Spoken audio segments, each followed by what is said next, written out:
જય માતાજી, હું યોગીરાજ ભવાન અને આજે આવ્યો છું વિઠ્ઠલગઢ ગામમાં. અને વિઠ્ઠલગઢ ગામમાં એક નવા જ અંદાજને એક નવા જ ટેલેન્ટ સાથે આજે આપણે મળવાના છીએ. રાવળદેવની મોજ, એમ કહેવાય કે નાના પણ મોટા કલાકારો, એવા કલાકારોને આજે આપણે મળવાના છીએ. તો મારી ગુજરાતી રંગમંચ ચેનલમાં દરેકનું સ્વાગત છે. તો મિત્રો આવો અને આપણે મળીએ રાવળદેવને અને એમના ડાક વિશે જાણીએ અને એમને અવનવી વાતો જાણીએ અને એ કઈ રીતે આ લાઈનમાં આવ્યા એ પણ આપણે જાણકારી મેળવીશું. તો પ્રથમ આપણે મળીશું ભાઈને. તમારું નામ? અજય.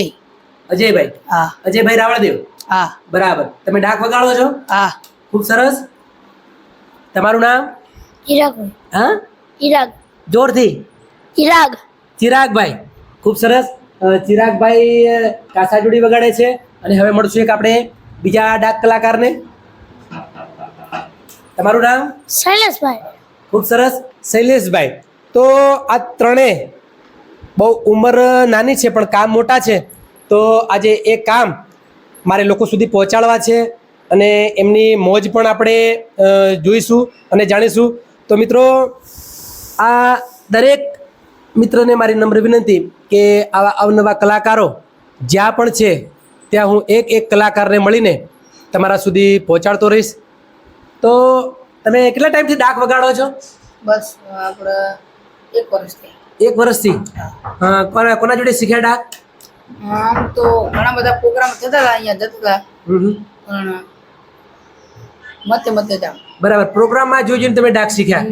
બરાબર. અને પ્રોગ્રામ કરો છો? હા. બરાબર. તમારા ગામમાં કે બીજા ગામમાં પણ જાઓ છો? બધે.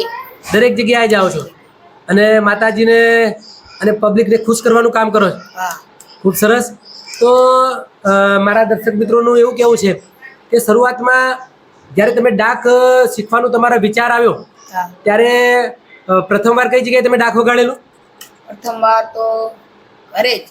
ઘરે. હા. ઘરે વગાડ્યું. એમ કરતા કરતા માતાજીના માંડવામાં પછી ડાક વગાડ્યું. હા. ખૂબ સરસ. તો ભાઈ સાથે વાત કરી. શું નામ તમારું? અજય. અજયભાઈ. અજયભાઈ જોડે આપણે વાત કરી અને હવે મળીશું એક કાસા જોડી જે પોતે સરસ વગાડે છે અને ખરેખર ડાકની સાથે સાથે લય અને તાલમાં વગાડે છે. તો એમને પૂછું, તમે કેટલા વર્ષથી વગાડો છો? 1 વર્ષ. 1 વર્ષથી. ઉંમર ખૂબ નાની છે પણ કામ મોટું છે. તો દર્શક મિત્રો, આપણે એમને એકવાર થેન્ક યુ કહીશું, કારણ કે નાની ઉંમરમાં આ બધું શીખવું અને વગાડવું એ કંઈ નાની સૂની વાત નથી. પણ મારા જોડે એક ત્રીજા મિત્ર છે, ડાક પોતે વગાડે છે. તો એમને પૂછીશું એ કેટલા ટાઈમથી વગાડે છે. તમે કેટલા ટાઈમથી ડાક વગાડો છો? 1 વર્ષ. 1 વર્ષથી. તો હો જાય થોડું વગાડો ડાક. વાહ વાહ વાહ વાહ. ખૂબ સરસ. કારણ કે ઉંમર ત્રણેય મિત્રોની નાની ઉંમર છે અને સારું. આમ તો રાવળદેવના દીકરાને ડાક એક વારસાગતમાં મળેલું વાદ્ય છે અને શિવજીએ પોતે એમને ડાક આપેલું છે અને એ આ નાની ઉંમરમાં સરસ મજાનું ડાક વગાડે છે. તો એમના ત્રણના અવાજમાં આપણે એક સરસ મજાના માતાજીના ઝૂલણા સાંભળીશું. તો અજયભાઈ, તમને ગમતું હોય કોઈ સરસ મજાનું માતાજીનું ઝૂલણું અને લોકોને તમે વારે ઘડીએ એ ગીત ગાતા હોય અને લોકોને ગમતું હોય, તો એવું સરસ મજાનું ડાક સાથે એક ગીત થઈ જાય.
ખૂબ સરસ. તો ફરીવાર પણ તમે સરસ મજાની મોજ કરાવી અને મને ખુશ કરી દીધો. તો તમે કેટલી સુધી અભ્યાસ કર્યો છે? અભી હાલ તો ભણું છું 10. ભણવાનું ચાલુ છે, હા. 10મામાં ભણો છો, સાથે સાથે આ માતાજીના માંડવામાં વગાડવા જાઓ છો. તમે કેટલામાં ભણો છો? ત્રીજું. ત્રીજામાં. ખૂબ સરસ. ત્રીજા ધોરણમાં ભણે છે, પણ એટલું ટેલેન્ટ છે કે જે આપણે કંઈ વર્ણવી ન શકીએ. પણ ભાઈને પૂછીએ એ કેટલા ધોરણમાં અભ્યાસ કરે છે? અને બે હાલ 5મું ભણું. 5મા ધોરણમાં. ખૂબ સરસ. એક ત્રીજા ધોરણમાં, એક 5મા ધોરણમાં અને એક 10મા ધોરણમાં.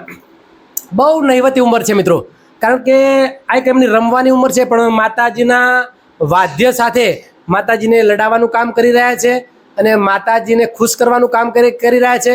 કારણ કે એક જ કાસ્ટ એવી છે કે જે રાવણ સમાજ એ પોતે ડાક વગાડી શકે અને માતાજીને રીઝાવી શકે. અત્યારે તો ઘણા બધા લોકો વગાડતા હોય છે, પણ રાવણદેવ જ્યારે ડાક વગાડે ત્યારે કંઈક અલગ જ એનું ફિલ્ડ થતું હોય છે અને પોતે દેવી દેવતાઓ પણ તરત જ રીઝતા હોય છે. તો મારા દર્શક મિત્રોને કહીશ કે આવા સરસ મજાના રાવણદેવ અહીંયા વિઠ્ઠલગઢમાં સરસ મજાના ડાક વગાડે છે, સરસ મજાના માતાજીના ગુણગાન ગાય છે. તો તમારે જ્યારે પણ માતાજીના માંડવા હોય, માતાજીની રમેણ હોય કે માતાજીના કોઈ પ્રસંગ હોય તો 100% એમને બોલાવજો.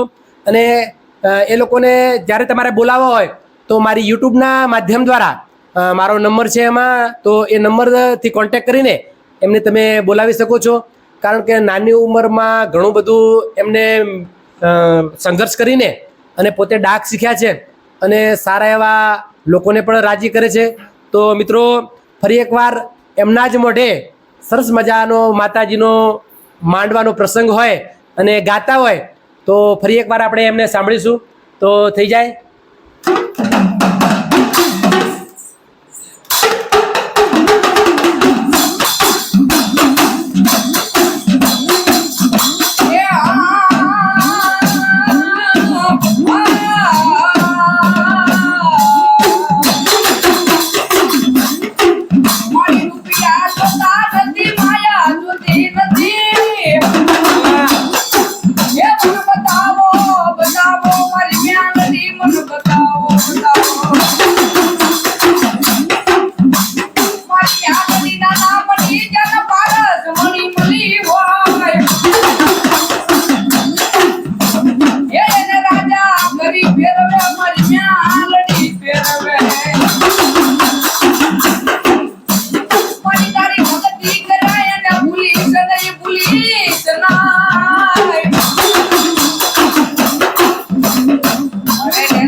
ખૂબ સરસ. તો સરસ મજાના તમે ડાક સાથે માતાજીના ઝૂલણા ગાયા, માતાજીના રીઝવવાના સરસ મજાના ભેડિયા ગાયા. તો આ તમે પહેલાં પ્રેક્ટિસ કરેલી ઘરે હા. કે કયા કયા તાલમાં કયા કયા ઝૂલણા ગાવા? તો એક પ્રેક્ટિસ ક્યારે કરો છો તમે? આપણે જે યુટ્યુબમાં આવે ને હા હા એ જોઈજે. હા, જોઈને મતલબ તમે ઘરે પ્રેક્ટિસ કરો છો બંને હારે, બરાબર. તો જ્યારે પ્રેક્ટિસ કરતા હોય તો તમે ત્રણે જોડે જાઓ છો હા. કે અલગ અલગ? ના જોડે. જોડે જ પ્રેક્ટિસ કરો છો અને પછી એ લોકોને તમે વગાડીને બતાડો છો. હમ. ખૂબ સરસ.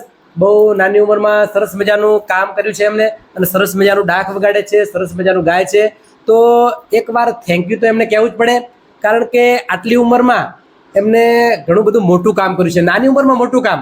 તો દર્શક મિત્રો, તમને ફરી એકવાર કહીશ કે જ્યાં જ્યાં આ કલાકારોની જરૂર પડે તો મારો કોન્ટેક્ટ કરજો, અથવા તો વિઠ્ઠલગઢમાં આવીને તમે રાવળદેવના વાસમાં આવીને ગમે તેને પૂછજો કે પેલા નાના બાળ કલાકારો ક્યાં છે, તો એ તમને કોઈ પણ બતાવશે. અને બીજું કહેવાનું કે મારી આ ગુજરાતી રંગમંચ ચેનલમાં તમે મારા વિડીયો જે જોવો છો તો ખૂબ ખૂબ આભાર. અને મારી આ ચેનલને લાઈક કરો, શેર કરો, કોમેન્ટ કરો અને સબસ્ક્રાઈબ કરવાનું ન ભૂલતા, કે જેથી કરીને આવા અવનવા કલાકારો તમારા સુધી પહોંચાડી શકું. તો આ 3 મિત્રો જે રાવળદેવ છે એમને અને ભવાની યોગીરાજના દરેકને જય માતાજી.